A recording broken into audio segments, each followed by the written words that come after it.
গলাকাটা মসজিদটি ১২ বাজার তাহিরপুর রাস্তার পাশে অবস্থিত।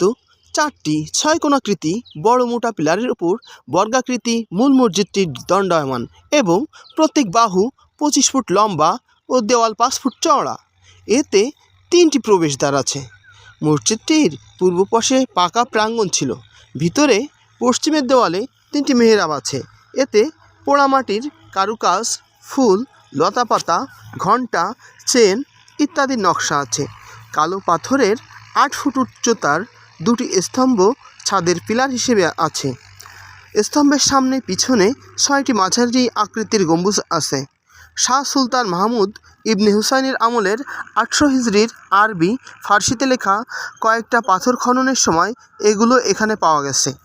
মসজিদের সাথে সাদৃশ্য আছে গৌড়ের ধোবিচক ও ঝনঝনিয়া মসজিদ, ঢাকা রামপলে বাবা আদমের মসজিদ, শৈলকুপার শাহী মসজিদ ও বাগেরহাটের ৬০ গম্বুজ মসজিদের।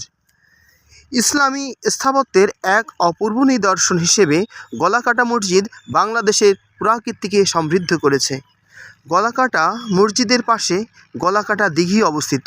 খান জাহান আলী রাদিয়াল্লাহু তাআলা এর সমসাময়িক এ দিঘি বলে প্রবল জনশ্রুতি আছে। এ দিঘিটি চতুর্দিকের পাড়সহ ১২ বিঘা জমির উপর অবস্থিত। এ দিঘির দক্ষিণ পাশে গলাকাটা মসজিদ। দিঘির পশ্চিম পাড়ে একটি ছোট অনুচ্চ ডিবিও আছে। সবচেয়ে মজার বিষয় হলো আপনারা ১২ বাজার থেকে একসাথে ৪ থেকে ৫টা মসজিদ পরপরই দেখতে পারবেন। সবগুলোই প্রায় রাস্তার পাশে। অনেক ভালো লাগবে দেখতে, অনেক সুন্দর সাজানো গোছানো পরিমার্জিত। আমার অনেক ভালো লাগছে।